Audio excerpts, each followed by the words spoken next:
దేవుని స్తోత్రం. ఇలా హెబ్రీయులకు రాసిన పత్రిక 1వ అధ్యాయం 1 నుండి 3 వచనాలు చదివినట్లయితే ఆ యొక్క అర్థం ఉంటుంది.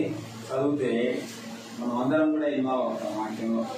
కాబట్టి దయచేసి ముందు తీసిన వారు చదవాలని హెబ్రీ పత్రిక 1వ అధ్యాయం 1 నుండి 3 వచనాలు మనం చదువుతున్నాం.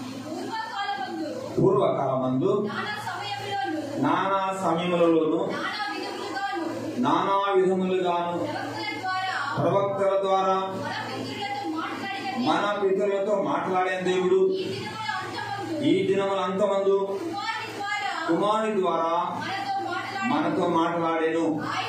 ఆయన ఆ కుమారుని సమస్తమునకు వారసునిగా నియమించను. ఆయన ద్వారా ప్రపంచమును నిర్మించను. ఆయన దేవుని యొక్క మహిమ యొక్క తేజస్సును ఆయన తత్వం యొక్క మూర్తిమంతమునై ఉండి తన మహత్తు గల మాట చేత సమస్తము నిర్వహించుచు పాపముల విషయంలో శుద్ధీకరణము తానే చేసి దేవదూతల కంటే ఎంత శ్రేష్టమైన పొందెనో వారికంటే అంత శ్రేష్ఠుడై ఉన్నత లోకమందు మహామహుడకు దేవుని కుడిపార్శ్వమున కూర్చుండెను. వీళ్ళ మహామహుడకు దేవుని కుడిపార్శ్వమున కూర్చున్న మన ప్రభువు యేసు క్రీస్తును ఈ సాయంకాలం వేళ చూస్తా ఉన్నాం. పూర్వకాలంలో మాట్లాడిన దేవుడు మనతో మాట్లాడతాడు. మన దేవుడు మాట్లాడే దేవుడు కదా, మాట్లాడే దేవుడు మాట్లాడినప్పుడు మనం వింటే బాగుపడతాం. దేవుడు మాట్లాడినప్పుడు మనం పెడచెవిని పెడితే ఏమైతామో ఇందాక పాటల ద్వారా మనము విన్నాం. ఆకాన్ ఏమైనాడో బిలాం ఏమైనాడో వారు దేవుడి మాట వినలేదు. వీళ్ళరా ఈ అన్ని దినములలో కదా చూస్తున్నాం. పూర్వకాలంలో నానా సమయములలో నానా విధములుగా పిల్లలు జాగ్రత్తగా వినాలి. ఇక్కడ చూడాలంటారు. పూర్వకాలంలో నేను మళ్ళీ ప్రశ్న అడుగుతాను. మనందరం దేవునికి వాక్యాన్ని ధ్యానించింది. మనకు సంఘ క్షేమాభివృద్ధి కొరకు ఒక కోరిక. అంటే మనమే క్షేమం పొందాలి, అభివృద్ధి రావాలి. అంటే ఖచ్చితంగా దేవుని యొక్క వాక్యాన్ని మనము వినాలా. విని వాక్యాన్ని మనం గైకొనాలి. ఇంకా తమ్ముడు ప్రార్థన చేసి వచ్చినాడు, అర్థమైన మాటలు రాకుండా. అవును సత్యమే కదా. మా హృదయానికి మేము అప్లై చేసుకోవాలి. మన హృదయానికి దేవుని యొక్క వాక్యాన్ని ఒక మందు కదా అవసరమైతే ఒక రోజు రాసుకుంటాడు కదా బాగు కోసం. అలాగే దేవుని యొక్క వాక్యాన్ని మనం అప్లై చేసుకోవాలి. చూస్తున్నాం. పూర్వకాలమందు నానా సమయములలో నానా విధములుగా మాట్లాడేటువంటి దేవుడు ఎంత దినాల్లో ఆయన కుమారుడైన యేసు క్రీస్తు ప్రభు ద్వారా కుమారుని ద్వారా మనతో మాట్లాడినాడు. ఆ కుమారుడే నాకు సరిగా విన్నాం. మహామహుడకు దేవుని కుడిపార్శ్వమున ఆసీనుడైన వాడు. ఆయన ఎవరు? ప్రపంచములను నిర్మించిన వాడు. ఆయన తత్వం యొక్క మూర్తిమంతమునండి ఆయన తేజస్సు అయినటువంటి వాడు. దేవుని యొక్క తేజస్సు ఆయనే. యోహాను సువార్త 1:1 ఏమో రాయబడి ఉంది. మనకు తెలిసిన వాక్యాన్ని మనం జ్ఞాపకం చేస్తున్నాం. యోహాను సువార్త 1:1 ఆదిలో వాక్యం ఉండెను, వాక్యము దేవుని యొద్ద ఉండెను, వాక్యము దేవుడై ఉండెను, ఆయన ఆదియందు దేవుని యొద్ద ఉండెను. చూడండి, దేవునికి స్తోత్రం. సమస్తమును ఆయన మూలముగా కలిగిన ఆయనే మహామహుడకు దేవుని కుడిపార్శ్వమున ఆసీనుడైనటువంటి వాడు. ఈ సాయంకాలం వేళ మనతో మాట్లాడడానికి కేంద్రం అని చెప్పాలి, ఆయన దిగొచ్చిన అని చెప్పాలి మన కోసం కదా. వాక్యం ఉంది కదా, ఎక్కడ 2-3 నామని కూడి ఉంటే వాళ్ళ మధ్య నేను నిజంగా దేవుని యొక్క ప్రేమ చాలా గొప్పది. ఆయన మనలో నీతో ఉండడానికి ఆయన ఎంతో డిజైర్ కలిగినటువంటి వాడు. పాత్రమైన కాలంలో చూస్తే గుడారంలో నివసించినాడు. 40 సంవత్సరాలు ఇశ్రాయేలుతో మరియు ప్రయాణం చేశాడు. ఆశ్చర్యం దేవుని యొక్క ప్రేమ. అది బుద్ధి లేదు. మనలో నివసించడానికి ఆయన బుద్ధిన దిగి వచ్చినాడు. ఎంత దినములు ఎందుకు కుమారుని ద్వారా మనతో మాట్లాడదు. 3వ వచనంలో హెబ్రీ పత్రిక 1వ అధ్యాయం 3వ వచనం ఏం చూస్తున్నాం? మాట రాయబడి ఉంది. దేవుని మహిమ యొక్క తేజస్సును ఆయన తత్వం యొక్క మూర్తిమంతమునై ఉండి సమస్తము నిర్వహించు. అక్కడ చూస్తాం.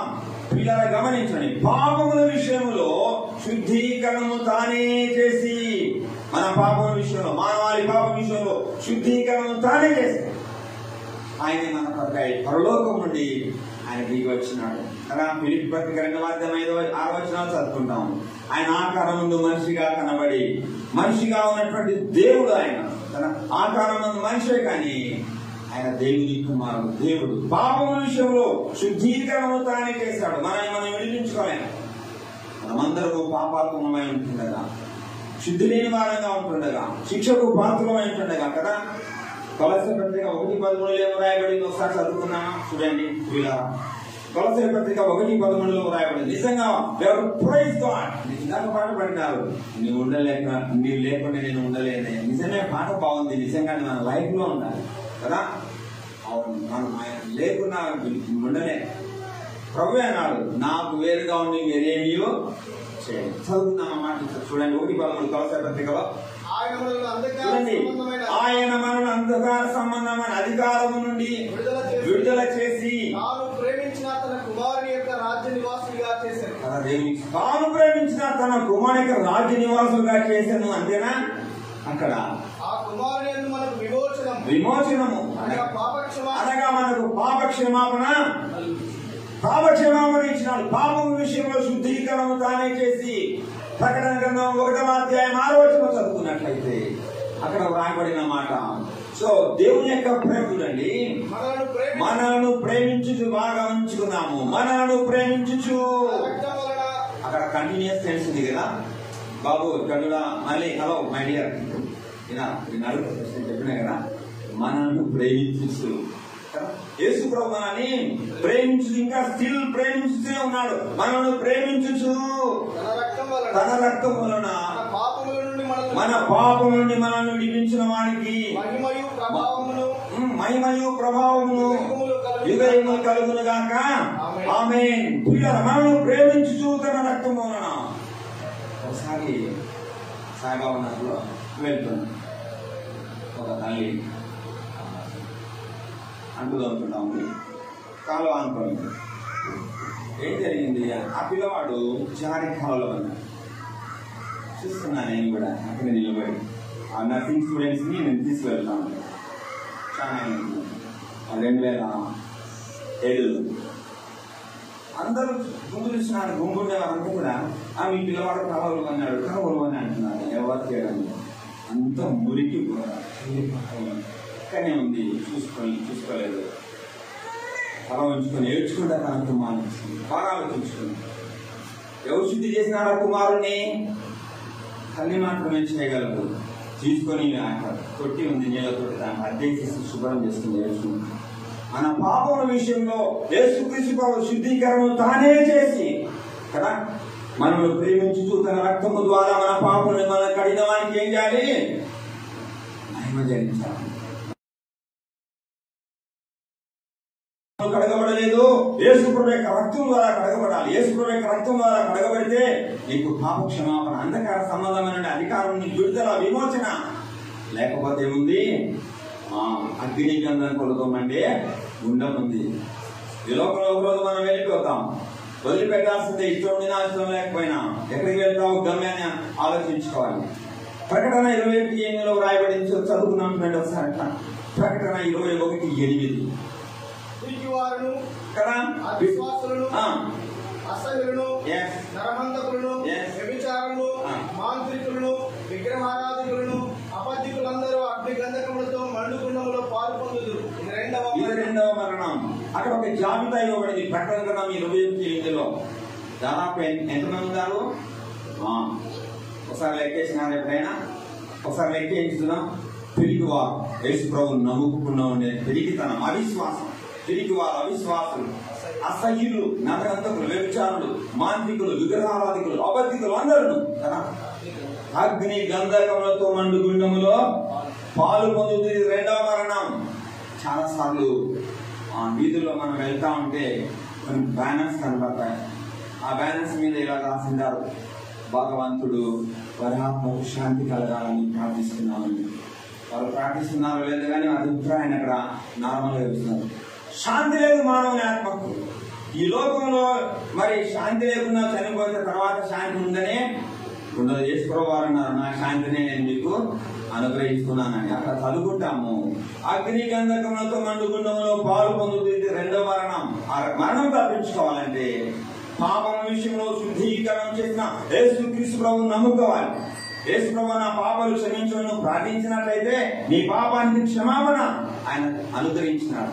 ఇందాక మనం చదువుకున్నాము, మనం ప్రేమించుతూ తన రక్తం ద్వారా మన పాపముని మనల్ని కడిగిన కడగబడిన వారు ధన్యులు. ఎవరైతే యేసు ప్రభు యొక్క రక్తంలో కడగబడలేదో ఈ రాత్రి సాయంకాలం వేళ ప్రభువా నా పాపాలని కడుగు ప్రభువా, నన్ను క్షమించు ప్రభువా అని అడిగినట్లయితే స్టిల్ ప్రభు యొక్క ప్రేమ మన పట్ల ఇంకా నీ పట్ల కాచుకొని కడిగి శుద్ధీకరణ చేసేవాడు. పాపం విషయంలో శుద్ధీకరణ తానే చేసేవాడు. ఆయన దగ్గరకు రాకపోతే ఎక్కడికి వెళ్తారు? రెండవ మరణం, అగ్ని గంధకములతో అంటే ఉన్నాం. పగలు రేయనక అక్కడ అగ్నిలో కాల్తాం. ఎందుకు కాల్తారు తెలిసిన పిల్లరా? దేవుని కుమారుడు, దేవాది దేవుడు మార్పు గల మార్చేత సమస్తము నిర్వహించు పాపం విషయంలో శుద్ధీకరణ తానే చేసి ఆయన ఈ లోకానికి వచ్చి మన పాప క్షమాపణ కొరకై శిలువలో బలియాగమైనాడు. తరుణములో కిరీటం పెట్టబడి ఉంది, పాదాలలో చేతుల్లో మేకులు కూర్చోబడినాయి కదా. రేపంతా నాగటి సాలవలే కొరడాలతో దున్నబడింది. ముద్దై రక్తం ముద్దగా కొరడాలు దేహంలో చీల్చివేయబడినాడు.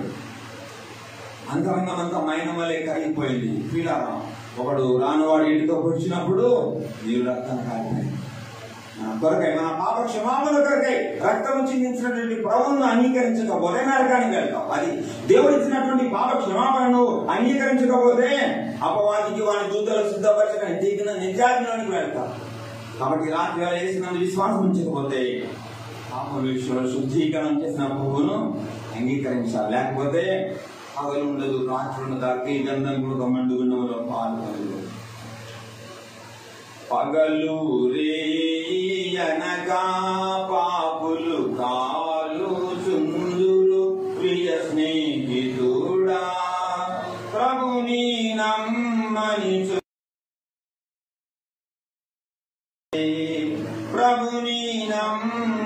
చోని గతియునంతే నరకమునోర్వాగలవా నరకమనుండగలవా ప్రియ స్నేహితుడా నిత్య నరకాగ్ని బాధలను గనుమా నిత్య నరకాగ్ని బాధలను గనుమా బూడిద కాదు దేహం ఆత్మకు అంతము లేదు ప్రియ స్నేహితుడా బాధ పడలేక బహుగా ఏడ్చెదావు బాధ పడలేక బహుగా ఏడ్చెదావు. ఇలా జ్ఞాపకం చేస్తున్నాం. దేవుని కుమారుడు నీ కొరకు మరణించినాడు, ఆయన సమాధి చేయబడినాడు, మూడవ దినాన తిరిగి లేచినాడు. మహామగుడకు దేవుని కృపాశున్న ఆయన ఆశీనుడై ఉన్నాడు. ఆయన విశ్వాసం ఉంచకపోతే నీకు నీవుగానే తుదిగట్టం చాలా భయంకరమైనది. కనుక అంధకార సంబంధమైన అధికారం నుండి మనల్ని విడుదల చేసిన తండ్రికి స్తోత్రం చెల్లించాం. తేజోవాసమైన పరిశుద్ధ స్వార్థమాన్ని పాలిభాగస్తులుగా చేసినటువంటి తండ్రికి కదా తులసి పత్రం ఇస్తున్నాం. ఇంత అంధకారంలో ఉంటే ప్రయోజనం లేదు. రావాలి మన పాపం విషయంలో శుద్ధీకరణ చేసినటువంటి ఆయన. ఇందాక యోహాను సువార్త చదువుతున్నాం. ఆయన ఆర్యము వాక్యమైనటువంటి దేవుడైన వాక్యం ఆయన కృపా సత్య సంపూర్ణుడుగా మన మధ్యన చిరధారిగా నివసించినాడు. యోహాను సువార్త 1:14 1:12 ఏమో రాయబడి ఉంది, తన్ను ఎన్నర అంగీకరించులో కదా. ఒకసారి చదువుతున్నామా? యోహాను సువార్త 1:12 ఏమో రాయబడి ఉంది, తన్ను ఎన్నర అంగీకరించులో వారికి అందరికి అనగా తన నామమునందు విశ్వాసం ఉంచిన వారికి దేవుని పిల్లలకు దేవుని స్తోత్రం అధికారం. ఏ అధికారము? దేవుని పిల్లలైనటువంటి అధికారాన్ని నువ్వు పొందుతున్నావు. దేవునికి స్తోత్రం. మనమందరం కూడా చూసిన వారు దేవుని పిల్లైనటువంటి అధికారం, అథారిటీ. దేవుని కుటుంబంలో నువ్వు జన్మించినావు, ఇంకా జన్మించకపోతే యేసుని విశ్వాసం ఉంచకపోతే కదా, విశ్వాసం ఉంచి దేవుని పిల్లలకు ఆయన అధికారం అనుగ్రహించాను. రాత్రి వేళ జ్ఞాపకం చేసుకున్నాం. దేవుని పిల్లలారా అని వాక్యం చెప్తా ఉంది. పిల్లలారా మీరు దేవుని సంబంధులు. ఎలా ఉండాలా? ఆయన మాట వినాలా. దేవుని సంబంధులు కొన్నిసార్లు ఆయన మాట వినలేదు కదా. ఏమైనా చూసుకుందాం. మన దేవుడు మాట్లాడాడు పూర్వకాలం ముందు నానా సమయంలో నానా విధములుగా కదా ప్రవక్తల ద్వారా మన పితరులతో మాట్లాడిన ఆయా సమయాన్ని బట్టి సందర్భాన్ని బట్టి మాట్లాడిన దేవుడు ఈ సాయంకాలం వేళ మనతో మాట్లాడడానికి ఇష్టపడతా ఉన్నాడు. ఆదికాండం 3వ అధ్యాయం 9వ వచనం చదువుతున్నాను. ఆదికాండం 3వ అధ్యాయం 9వ వచనం. అంతటా యెహోవా ఆదామును పిలిచి నువ్వెక్కడ ఉన్నావనెను. అందుకతడు నేను తోటలోని స్వరం వినినప్పుడు దిగంబరినిగా ఉంటుంది కనుక భయపడి దావుకుంటుంది. పిల్లరా ఎంత విచారకరమైన విషయం చదువుకున్నాం కదా. దేవుడు ఆదాముతో మాట్లాడుతా ఉన్నాడు. చల్లని పూట ఒక మంచి సాయంకాలం వేళ చల్లని వేళలో దేవుడు తానే దిగి వచ్చినాడు. అవును, అది ఆయనకు అలవాటు లేక ఆయనకు ఇష్టం. ఎవరితో? ఆదాము హవ్వలతో తాను సృజించినటువంటి ఆది మన పితరుడైనటువంటి ఆదాము హవ్వలతో ప్రతి చల్లని పూట సంచరించేటువంటి దేవుడు ఒకరోజు సంచరిస్తా ఉన్నాడు. ఆదామా ఎక్కడ? దేవుని స్వరం వినబడతా ఉంది. దేవుని స్వరం వినబడతా ఉంది. ఆదామా ఎక్కడ అంటే ఆదాము జవాబు ఏమొచ్చింది? నాకు విన్నాం. ఏమొచ్చిందయ్యా? నీ స్వరం వినినప్పుడు భయపడి దాక్కున్నాను. ఇంకా తారుమారు అయిపోయింది. ఆదాము ఎవరు? ఆదాము దేవునికి కుమారుడు. ఆదికాండం 5వ అధ్యాయం దయచేసుకోండి. ఆదికాండం 5వ అధ్యాయం 1-2 వచనాలు చదువుతున్నాం. ఆదాము దేవుని కుమారుడు. మనం కూడా యేసు ప్రభువునందు విశ్వాసం ఉంచడం ద్వారా దేవుని పిల్లమైనాము. మనం ఆయన మాట వినాలి. ఆదాము విన్నాడు కానీ దాక్కున్నాడు. మన పరిసరాలు ఉండకూడదు. ఆదాము వంశావళి గ్రంథం ఇదే. దేవుడు ఆదామును సృజించిన దినమున చూడండి. దేవుడు ఆదామును సృజించిన దినమున దేవుని పోలికగా. దేవుని స్తోత్రం. ఏ పోలిక అంట? దేవుని పోలిక. మగవారిగాను ఆడదానిగాను వారిని సృజించెను. వారు సృజింపబడిన దినమున వారిని ఆశీర్వదించి వారికి నరులను పేరు పెట్టాను. ఆదాము 130 ఏళ్లు బ్రతికి తన పోలికగా తన స్వరూపమున కుమారుడి కని. లూకాసు వార్తకు వస్తాము. లూకాసు వార్తలో వంశావళి గ్రంథాన్ని గురించి రాశాడు దేవుడు అంట. చివరి వచనం లూకాసు వార్తలో ఆదాము అక్కడ పైనుండి వంశవృక్షం ఇవ్వబడి ఉంది. లూకాసు వార్త 3వ అధ్యాయం కదా.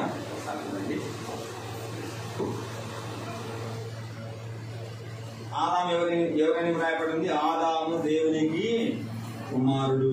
చూడండి లూకాసు వార్త 3వ అధ్యాయంలో ఆ వంశావళి క్రిందికి వస్తే మనకు కనబడుతుంది. అలా వస్తుంది కిందికి వచ్చిన నోట్ చేస్తున్నాం. ఆదాము దేవునికి కుమారుడు. ఇలా జ్ఞాపకం చేస్తున్నాం. ఆదాము దేవునికి కుమారుడు. 5వ అధ్యాయం చదువున్నాం. దేవుడు ఆదామును సృజించిన దినమున ఎవరి పోలికంట? బాబు ఎవరి పోలిక? గట్టి చెప్పాలి. దేవుని పోలిక. దేవుని కుమారుడు దేవుని పోలిక కదా. ఎంత ఆశ్చర్యం. యోహాను మొదటి పత్రిక 3వ అధ్యాయం 1-2 వచనాలు చదువుకుందాం. చూడండి యోహాను మొదటి పత్రిక 3వ అధ్యాయం 1-2 వచనాలు ఏమో రాయబడింది? మనము దేవుని పిల్లలమని పిలువబడినట్లు తండ్రి మనకెట్టి ప్రేమను అనుగ్రహించినట్లు చూడండి మనము దేవుని పిల్లలమే. అబ్బా అక్కడ ఆలోచించినట్లయితే మనము దేవుని పిల్లలమే. ఇప్పుడు దేవుని పిల్లలుగా ఎవరైనా లేకపోతే దేవుని పిల్లలుగా మార్చబడాలి. మన కొరకై మన పాప విమోచన కొరకై రక్తం కాచిన ప్రభు యొక్క రక్తంలో పాప క్షమాపణ పొందాలి. అప్పుడే దేవుని పిల్లలమే. మనము దేవుని పిల్లలమే. తర్వాత ఏం జరుగుతుంది? ఈ హేతువు చేత లోకమును ఎరగదు. ఏలైనగా అది ఆయన ఎరగలేదు కాబట్టి నీ యొక్క వాల్యూ లోకానికి తెలియదు. ప్రియులారా ఇప్పుడు మనం దేవుని పిల్లమైనాము. ఇక ఏమవుతుందో అది ఇంకా ప్రత్యక్షపరచబడలేదు. కానీ దేవునికి స్తోత్రం. మహామగుడు దేవుని కుడి పార్శ్వమున ఆశ్రయించినటువంటి ప్రభువు ఒక రోజు ప్రత్యక్షమైన దినం ఉంది. ఆయన ప్రత్యక్షమైనప్పుడు ఆయన ఉన్నట్టుగానే ఆయన చూతుము కనుక ఆయన పోలి ఉంటాము. దేవునికి స్తోత్రం. ఎవరు పోలి ఉంటారు? యేసు ప్రభు చూసినట్లయితే అర్థంలో నీ ముఖం తీసుకుంటే ఎవరు కనబడతారు? మీరు కనబడతావు కదా. నువ్వు యేసు ప్రభు చూసినప్పుడు ఆయన పోలి ఉంటావు. సరే కదా. అలాంటి మహా మహిమను ఆదాము కలిగి ఉన్నాడు, అది పోగొట్టుకున్నాడు. 5వ అధ్యాయం చదువుతున్నాను. 5వ అధ్యాయం 3వ వచనం, ఆదికాండం 5వ అధ్యాయం 3వ వచనం చూసినట్లయితే ఆదామా నువ్వెక్కడ ఆదామానిస్తూ ఆదాము 130 ఏళ్ళు బ్రతికి ఆలోచించండి. ఆదాము కుమారునికని ఎవరి పోలికంట? తన పోలిక తన స్వరూపం. తన పోలిక తన స్వరూపం. ఎవరి పోలిక? నో. మరి కదా 3వ వచనం, ఆదాము 130 ఏళ్ళు బ్రతికి తన పోలిక చొప్పున కదా కానీ ఆదాము తన పోలిక. 1వ అధ్యాయము 27వ వచనాన్ని చదువుకుందాం. ఆదికాండం 1:27 రాయబడి ఉంది. తన స్వరూపమందు నరుని సృజించెను. దేవుని స్వరూపమందు వారిని సృజించెను. దేవుని స్వరూపం, అందులో సందేహమే లేదు. దేవుని స్వరూపం ఆదాము ఏదైనా ఉంచినప్పుడు దేవుని స్వరూపం, దేవుని ప్రతినిధిగా మొత్తం 5 ఆశీర్వాదాలు రాయబడింది. మీరు ఏలండి అన్నారు కదా. అయితే ఏం జరిగింది అక్కడ? వద్దన్న పనే చేశాను, విధేయత చూపించినాడు, పాపాన్ని మూడుగా వచ్చినాడు, బయటికి వెళ్ళాడు. పిల్లరా, దేవుని స్వరము ఏదేనో వినబడతా ఉంటే అనగా ఏదైనా నేటి ఏదైనా సంఘం అనుకుందాం. ఆదాము ఏదేనులో ఉండి ఎక్కడ ఉన్నాడు? ఆయన కండిషన్ ఎలాగుంది? ఆయన కండిషను మహిమ వెళ్ళిపోయింది. మహిమ పోగొట్టుకున్నాడు, దిగమరిగా ఉన్నాడు, దేవుని యొక్క సన్నిధికి రాయిని ఇస్తున్నాడు, తను చెట్ల మధ్య దాక్కున్నాడు. ఎంత విచారకరమైన విషయం. దేవుని యొక్క సంఘంలో యేసు రక్తం కడగబడిన నీవు ఆదాములాగా ఉండడానికి వీలు లేదు. నేను యేసు ప్రభువును నమ్ముకున్నావా? యేసు ప్రభువుని విశ్వాసం, నువ్వు దేవుని పోలిక. ప్రియులారైనా పోయినాం, ఏమవుతుంది మరి ఇంకా ప్రత్యక్షపరచబడలేదు. కానీ ఆయన ప్రత్యక్షమైనప్పుడు మనం ఎలా ఉంటాము? ఆయనను పోలి ఉంటాం. తెలుసా, మనం చాలాసార్లు మనం ఉనికి మర్చిపోతున్నాం. అందుకొరకే కార్యం తప్పుతా ఉంది. ఆరాం తప్పినాడు, కార్యం తప్పినాడు. దేవుడి సన్నిధికి రాలేకుండా భయపడి దాక్కుంటుంది. ఆయన ఏడుస్తాము.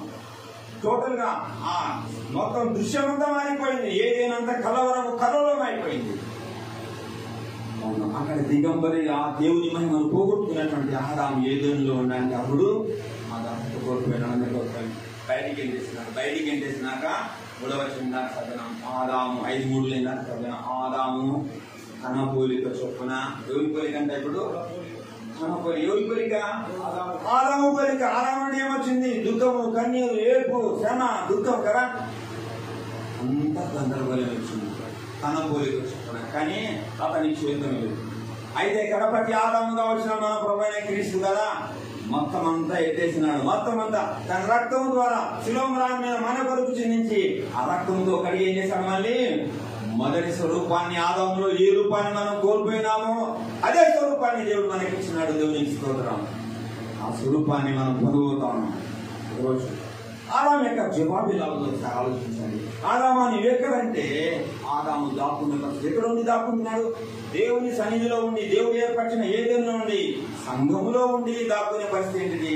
దేవుని యొక్క సన్నిధిలో ఉండి, దేవుని యొక్క ప్రత్యేకమైనటువంటి వాతావరణంలో పెంచబడి దాక్కోవడం అనుభవంలో ఉండడానికి. దయచేసి చూడండి, మనము ఇంకొక వాక్యంలో చదువుతున్నాము. దేవుడు ఇందాక హెబ్రీ పత్రిక 1:1 ఇలా మరొకసారి చదువుతున్నాం. చూడండి, హెబ్రీ పత్రిక 1:1 ఏమంటాడు? చూడండి ఒకసారి. పూర్వకాలమందు నానా సమయములలో, ఆదాము సమయము తేడాగా ఉంది. నానా సమయములలో నానా విధములు అన్నాడు దేవుడు ఏదేనులో చల్లని పూట సంచరించుతూ వచ్చి ఆ సమయంలో ఆ విధంగా మాట్లాడిన దేవుడు ప్రవక్తల ద్వారా, పుత్రులతో మాట్లాడిన దేవుడు ఈ దినం అంతమందు కుమారుని ద్వారా మనతో మాట్లాడిన ప్రభు యొక్క మాట మనం వినాలి. ఆదాము పరిస్థితి టోటల్ కొలాప్స్. ఇలా ముఖ్యంగా మనం ధ్యానం చేసినట్లయితే మనం అబ్రహాం దగ్గరికి వస్తాం. 22వ అధ్యాయం 10వ చదువుతారా? ప్లీజ్ దయచేస్తున్నాండి. తెలిసిన వారు ఒకసారి జ్ఞాపకం చేస్తున్నాం.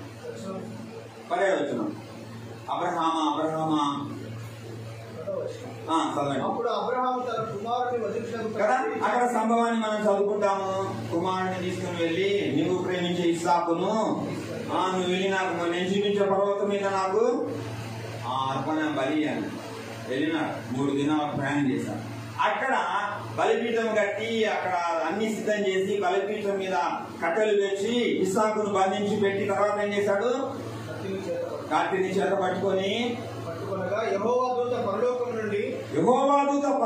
నుండి అబ్రహామా అబ్రహామా అబ్రహామా అని అతన్ని పిలిచెను. అందుకు అతడు చిత్తము ప్రభువా అని అందుకు చిత్తం ప్రభు అంటున్నాడు. ఎంత తేడా ఉందండి. ఆడవని పిలిచినప్పుడు ఏదేను ఆడవని పిలిచినప్పుడు అతని యొక్క రెస్పాన్స్ ఎలా ఉంది? భయపడి కాపులేనుకో నీళ్ళు నాలుగు ఉండకూడదు.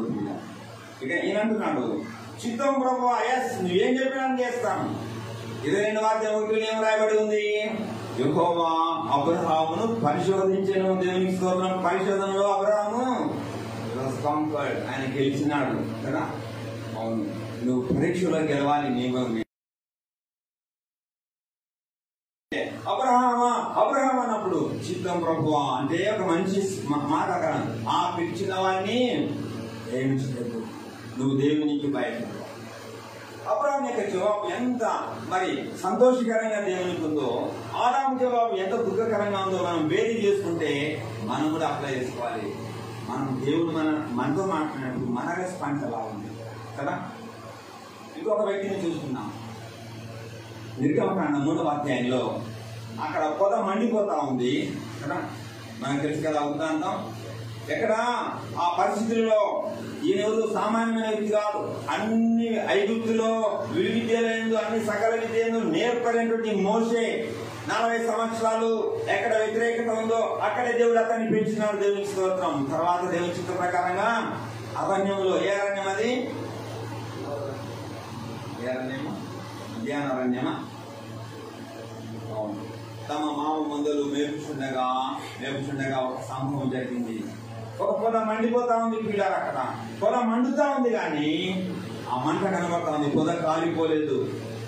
అక్కడ ఈ వింత గొప్ప వింత చూస్తామని ముందుకు వెళ్తా ఉన్నాడు. అక్కడ ఉద్దానంలో అక్కడ వాక్యంలో రాయబడి వెళ్తా ఉంటే అక్కడ ఒక స్వరం వినబడతా ఉంది. ఆ మాట చదువుతారా ఇప్పుడు?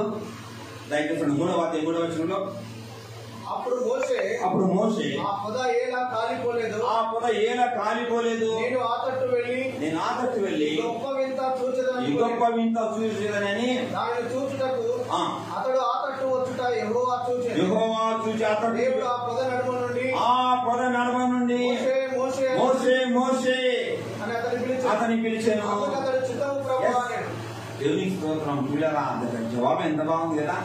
మోషే అంటే ఏమంటున్నాడు? మోషే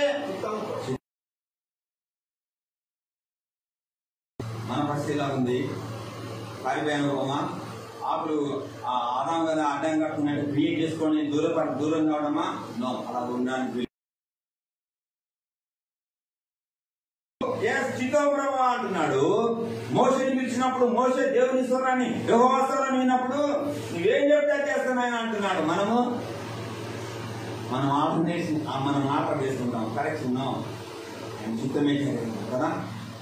యేసుక్రీస్తు ప్రభు వారు సమరయ బావి దగ్గర ఉన్నప్పుడు ఆ గ్రామంలో వెళ్తూ ఎన్నో వేల సమరయ గ్రామంలో యాకోబు బావి దగ్గర నిలబడి కూర్చున్నాడు. 4వ అధ్యాయం చదువుకుంటాం. శిష్యులు భోజనానికి వెళ్ళినారు. అక్కడ 12 గంటలప్పుడు ఒక స్త్రీ వచ్చింది. సమరయ స్త్రీ వచ్చింది. అక్కడ సంభాషణ జరిగింది. అమ్మ నేను ఇస్తావా అన్నాడు. యూదుడు అయిన నీవు సమరస్య నన్ను దాహంలో నీళ్ళు అడుగుతున్నావు. అసలు మాకు నీకు సాంగత్యం లేదు కదా. ఆ యొక్క కాన్వర్సేషన్ లేక అక్కడ సంభాషణ జరిగింది. ఆమె దేవుని నమ్ముతుంది కదా. నేనెవరో నీకు తెలిసి ఉంటే ఆ జీవజలములు నేను ఇచ్చే జీవజలం తాగితే మరెన్నడు యేసుప్రభుని నమ్ముతుంది. తర్వాత శిష్యులు వచ్చిన తర్వాత భోజనం లేని ప్రభు అంటే నీకు తెలియని ఆహారం నాకు అవుతుందండి. ఏమన్నాడు అక్కడ? దయచేసి చదువుకున్నామా? చూడండి ప్రియుల, నన్ను పంపిన వాని చిత్తము నెరవేర్చుటయే నాకు 33 వచ్చినారు. 4:32 చదవండి. అందుకు ఆయన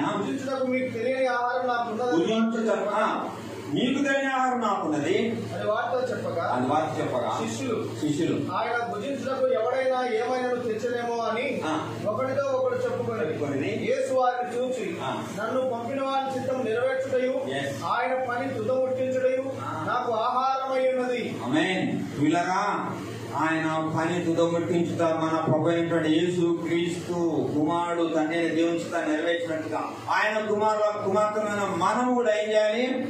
ఆయన పని ఏం చేయాలంట? మన గాలి పూరించాల మనమే. ఆయన పని తుదముట్టించుట చేయుట, తుదముట్టించు నాకు ఆహారం. అంటే మనం ఆహారాన్ని ఎంతగా ప్రేమిస్తామో మన ఆహారం గురించి మనకు తెలుసు. యోగు అంటాడు, I reckoned the word of God more than my daily food. అనగా తెలుగులో నా స్వభిప్రాయం కంటే నువ్వు రాయబడింది, కానీ ఇంగ్లీష్ భాషలో నా అనుదిన ఆహారం కంటే యెహోవా మాటను అధికముగా నేను ఎంచినాను. దేవుని యొక్క చిత్తాన్ని నెరవేర్చుటలో, దేవుని యొక్క మాట వినుటలో నా ఆహారం కంటే ప్రాముఖ్యమైనది. నాకు పాట పాడినారు కదా, నేను ఉండలేనయ్యా, నిజంగా ఉంది కదా. చాలా మంచి పాటలు రాస్తారు బాగా. చికాన్ కావాలి, ప్రతిరోజు రెన్యువల్ కావాలి, రిఫైన్ కావాలి. ఎందుకంటే మన ప్రభువైన యేసు క్రీస్తు ఆయన రాబోయే వచ్చినప్పుడు ఆయన పోలి ఉండాలా. పిల్లలకి ఒక ప్రశ్న వేస్తాము. సీతాకు ఒక చిలుక చూసారమ్మా? పిల్లలు సీతాకు ఒక చిలుక చూసినారా? బటర్ఫ్లై అంటే తెలుగు అర్థం కానీ బటర్ఫ్లై ఇంగ్లీష్ మీడియం కాబట్టి బటర్ఫ్లై చూసారా? చెప్పండి. మీకే తలవుకోదు, బటర్ఫ్లై చూసినారా? ఎన్ని దశలు ఉంటాయి దానికి? 4 దశలు కదా. మొదటి దశ చెప్తారా? గుడ్డు లార్వా అంటామా? ఆ తర్వాత గుడ్డు, లార్వా, పిప్ప, వినాయకుడు. వీళ్ళరా దినదినాభివృద్ధి చెందాలి. ఒకరోజు ఆ ఇమాగో వచ్చినప్పుడు అదంతా అపీపా నుండి పగలగొట్టుకుపోయి అందమైన రెక్కల పక్షిగా వివరిస్తాం. అనుకుంటే ఒకరోజు ప్రభు ఇచ్చినప్పుడు ఆయన సారూప్యతో ఎందుకు సహవాసం రావాలి, ఎందుకు ప్రార్థన రావాలి, ఎందుకు ప్రభు మాట వినాలి, ఎందుకు దేవునితో మనం అనుసంధానం కావాలంటే ఒకరోజు మన ప్రభువైన యేసు క్రీస్తు ప్రధాన దూత శబ్దంతో మేఘాడ రాబోతా ఉన్నాడు. ఆయన వచ్చినప్పుడు ఆయన కలుసుకోవాలంటే నీ ప్రాసెస్ గుండా వెళ్ళాలి. బిలాము గురించి పాట పాడినారు కదా. బిలాము ప్రాసెస్ లో రాలేదు. ఆయన నాకు నీతి మంతుల వంటి మరణం కావాలని వస్తుందా? ఆకాను గురించి పాడినారు. ఆకాను ఆశించి తీసుకున్నాడు, వద్దన్న దాన్ని, శపించబడిన దాన్ని. ఈ లోకము శపించబడింది, లోకాశలు శపించబడినాయి. ఆ యోహాను సువార్త మొదటి పత్రికలో రాయబడింది 1వ అధ్యాయంలో 3:3 నేత్రాశ, జీవగుడము మీ తండ్రి వల్ల పుట్టి వచ్చినవి ఈ శరీర సమానం. ఈ మూడింటిని మనం చంపివేయాలి. శరీరాశ, నేత్రాశ, జీవగుడము అవన్నీ నిన్ను వెనక్కి లాగుతాయి. అందుకొరకే అనుదినము సహవాసం, ప్రార్థన, సంఘముతో సహవాసం, కుటుంబంతో సహవాసం, భార్య భర్తల ప్రార్థన సహవాసం, సహోదరులతో సహవాసం. ఎందుకనగా మన ప్రభు వచ్చినప్పుడు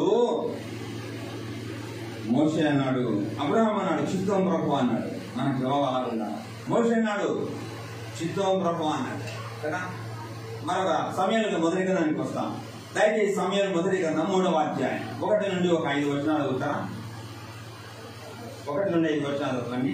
బాలుడైన సమూయేలు ఏలీ ఎదుట యెహోవాకు పరిచర్య చేయుచుండెను. ఆ దినములలో యెహోవా వాక్కు ప్రత్యక్షమగుటారు. బాగా మనం స్టడీ చేద్దాం పిల్లరా. మళ్ళీ చదవండి. బాలుడైన సమూయేలు ఏలీ ఎదుట యెహోవాకు పరిచర్య చేయుచుండెను. ఆ దినములలో యెహోవా వాక్కు ప్రత్యక్షమగుట అరుదు.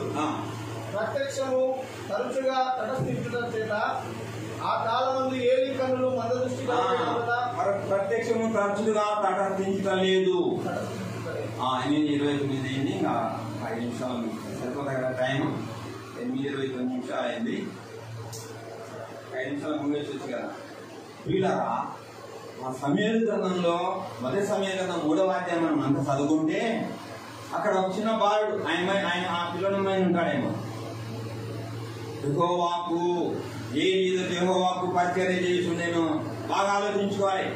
ఈ విషయాన్ని మనం బాగా జ్ఞాపకం చేస్తున్నాం. ఆ దినములలో ఏ దినాలు అవి పిల్లరా? ఆ దినాలు మంచి దినాలు కాదు. ఎందుకు? న్యాయాధిపతులు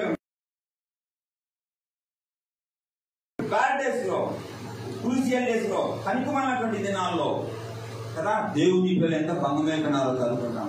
న్యాయాధిపతుల గ్రంథం చివరి అధ్యాయం చివరి వచనం. ఆ దినములలో ఇశ్రాయేలుకు రాజు లేడు. ఆలోచించండి, న్యాయాధిపతుల ప్రకారం ఆ దినములలో ఇశ్రాయేలుకు రాజు లేడు. ప్రతివాడు తన తన ఇష్టానుసారంగా ప్రవర్తించుచున్నాడు. ఇప్పుడు కూడా అంతే ఉంది. ఆనాడే కాదు, ఇప్పుడు ప్రతివాడు ఎలాగన్నా పిల్లలు తల్లిదండ్రుల మాట వింటున్నారా? ప్రతివాడు తన తన ఇష్టానుసారముగా ప్రవర్తించు వచ్చెను. చివరి అధ్యాయం చివరి వచనం.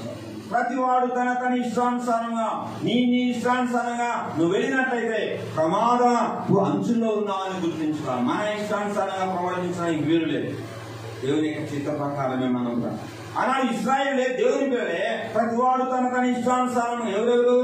యాజకులు, న్యాయాధిపతులు కదా, లీడర్లు, ప్రవక్తలు, ఎంతమంది అయితే అక్కడ ఉన్నారో న్యాయాధిపతులను చదువుకుంటే చూస్తాము. మధ్యలో కూడా వ్రాయబడి ఉంది. కారణం ఒకటే, వారు దేవుని విసర్జించినారు, కొత్త దేవతలు కోరుకున్నారు, పతనమైపోయినారు.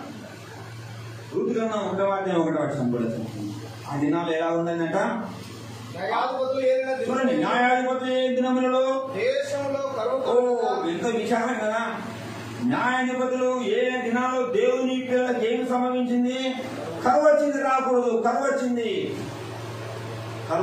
ఒక కుటుంబము, ఎలిమెలెకు అనేటువంటి ఆయన కుటుంబం సొంతంగా ఇందాక విన్నాం కదా, ప్రతివాడు తన ఇష్టానుసారంగా ప్రవర్తించను. ప్రయాణమైనారు, పోకునే స్థలానికి మోయాకు పోయినారు. కొంతకాలం ఉండుద్దాం అనుకున్నారు, పాడైంది. అవునా? అమ్మ తాగుతాను. ఆశీర్వాదకరమైన స్థలం నుండి శాపానికి వెళ్ళిపోయినారు వాళ్ళు. ఎలిమెలెకు అంటే అర్థమైంది, దేవుడైనా రాజు. విచారించవలసింది, ప్రార్థించవలసింది కదా అని మొత్తం మహలోని కీలిన కథ. అంటే అక్కడ వెళ్ళి అక్కడ స్త్రీలను మోయాబు స్త్రీలను వివాహం చేసుకోవడం జరిగింది. కూడా ఆ వృత్తాంతం ఆ యొక్క విషయాల తర్వాత ఇక్కడ పరిస్థితి ఎలా ఉందంటే, న్యాయాధిపతులే దినములలో ఇశ్రాయేలుకు రాజు లేడు. ప్రతివాడు తన తన ఇష్టానుసారంగా ప్రవర్తించు వచ్చేను అని రాయబడి ఉంది. పీడారా, దేవుని పిల్లలు వారి వారి ఇష్టానుసారంగా జీవించడానికి వీలు లేదు. తండ్రి యొక్క చిత్తం నెరవేర్చుగా. ఇందాక మనం విన్నాం కదా, నా తండ్రి యొక్క చిత్తం నెరవేర్చుతే నాకు నిజమైన ఆహారము, నిజమైన పానం అదే అయ్యాలి. మనకి ఆయన చిత్తం, నీ చిత్తమే నెరవేరుస్తాను. ఒక మంచి ఓటు తీసుకోవాలి, ఒక ప్రమాణాన్ని మనం ఒక నిర్ణయం తీసుకోవాలా. నీ చిత్తమే జరగాలంటే నా ఇష్టం కాదని. అప్పుడే దేవుని మహిమ. ఫలా నమ్మకమైన మంచి దాసుడు శబాస్ కదా. ఓ రోజంటే నేను మెచ్చుకుంటాడు. నువ్వు చిన్న పనైనా పెద్ద పైన ప్రభులో సాగుతుండగా ఒకరోజు మెప్పు, మహిమ, ఘనతకు నువ్వు కారణమైపోతావు. నిన్ను మెచ్చుకునే రోజు రాబోతాను. ఇలా జ్ఞాపకం చేస్తున్నాను. ఆ దినములలో 3వ అధ్యాయానికి వస్తాము. సమయంలో త్వరగా చూస్తున్నాము. 3వ ఆ దినములలో, ఆ కాలంలో కదా ఎవరు యాజకుడుగా ఉన్నారు? ఏది యాజకుడుగా ఉన్నాడు?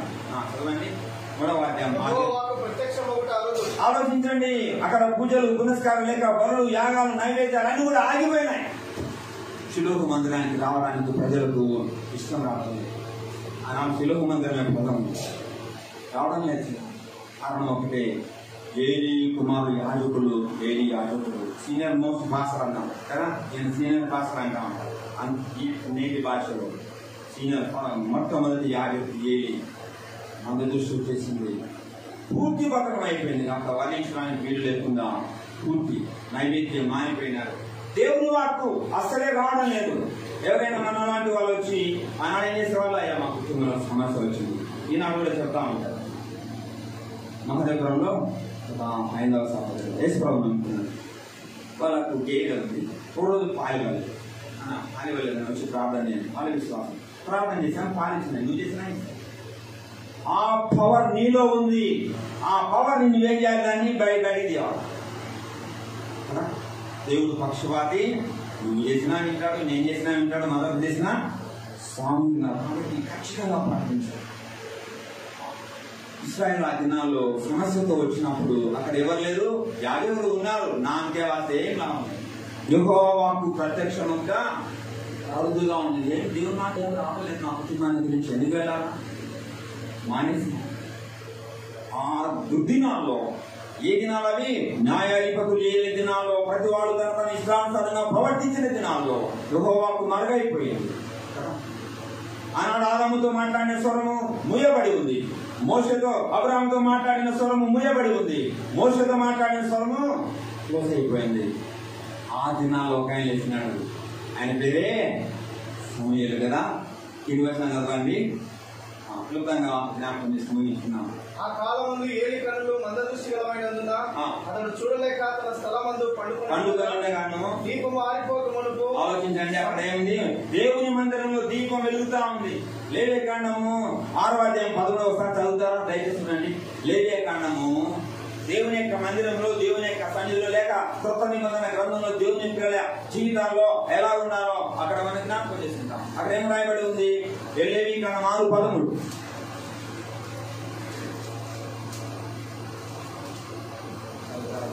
బలిపీఠం మీద అగ్ని నిత్యము మండుచుండవలెను, అది ఆరిపోకూడదు. బలిపీఠం మీద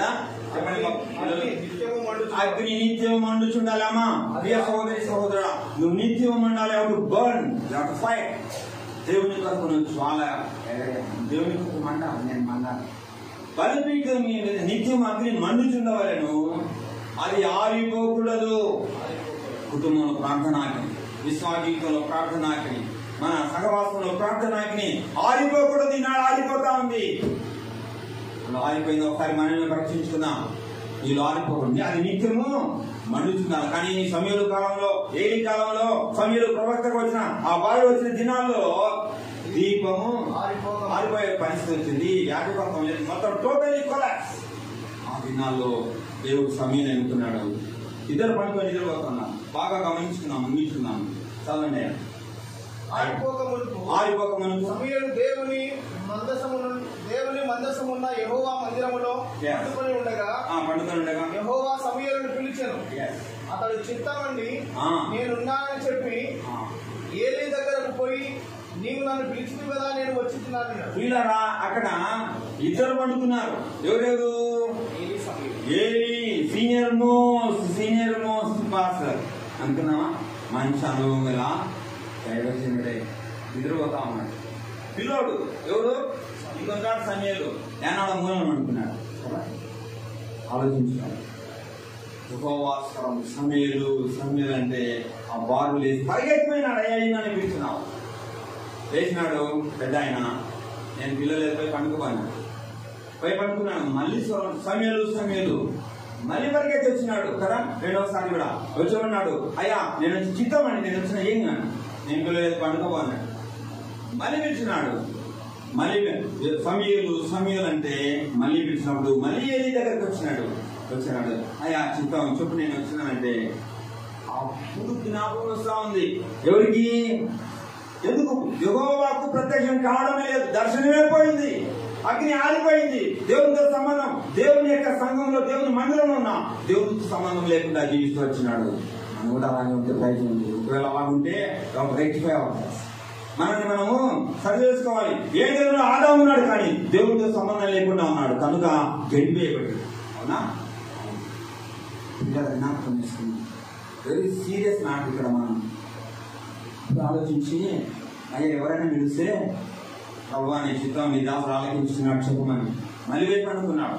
3 సార్లు పిలిస్తే పలకకపోతే గుర్తున ఎక్కడైతే సమయాలు పండుకున్నాడో అక్కడనే ప్రత్యక్షమై సమయాలు అంటే గడగడగడ వణుకుతూ ఏమన్నాడు?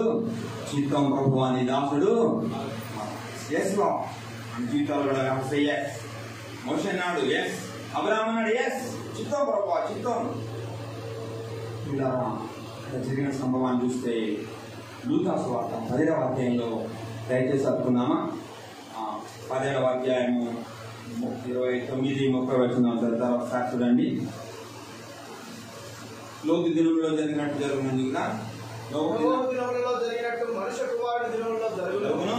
నోవహు ఓడలోనికి వెళ్ళిన దినం వరకు జనులు తినుచు త్రాగుచు పెండ్లాడుచు అంగీకీయబడుచు ఉండిరి.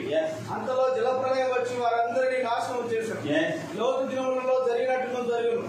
జనులు తినుచు త్రాగుచు కొనుచు అమ్ముచు నారు నాటుచు ఇల్లు కట్టుచు ఉండిరి. అయితే లోతు సొదొమ విడిచిపోయిన దినమున ఆకాశం నుండి అగ్ని గంధకములు కురిసి వారందరినీ నాశనం చేశారు. ఇంకా కింది వచ్చినట్లయితే ఒక మనిషి కుమారుడు జరుగును. ఆ దినంలో ఇద్దరు ఒక మంచం మీద ఉంది కదా అక్కడ. చదవండి. ఆ రాత్రి ఇద్దరు ఒక మంచం ఆ రాత్రి ఇద్దరు ఒక మంచి మీద ఉంటారు. వారిలో ఒకరు కొనుగోబడతారు, ఒకరు విడిచిపెట్టబడతారు. ఇద్దరు స్త్రీలు తిరగలు విసురుతుందరు, ఒకరు కొనుగోబడును. Very sad time is coming. దుఃఖకరమైన ఒక సమయం రాబోతా ఉంది. ఆ సమయంలో నువ్వు బాహుది కాకుండా ఉండాలంటే, ఎత్తబడాలంటే ఏం చేయాలి? ప్రభువా నీ చిత్తమే నా జీవితం ధరించున్నాడు. అదే జరిగింది. పెద్ద ఆయన ఒక ఉన్నాడు, యెహోవా స్వరము ఎక్కడ ఉన్నారు? ఇద్దరు మందిలో ఉన్నారు. ఒకరు వినలేదు, ఒకరు విన్నారు. ప్రభు ప్రభు వచ్చినప్పుడు అడిగే ఆ స్వరం కడగూర స్వరంతో ప్రభు వచ్చినప్పుడు తన వారు ఆ స్వరాన్ని అయిన వారు ఏమంటారు? ఎత్తబడతారు. మిగతా వారు ఏమవుతారు? గుడిలో ఉండవచ్చు. ఆదాం కూడా ఏదైనా ఉండే దేవుని తోటలో ఉన్నాడు. ఏలి కూడా ఎక్కడ ఉన్నాడు? మందిరంలోనే ఉన్నాడు. బట్ ఈ వాస్ దేవుడి స్వరాన్ని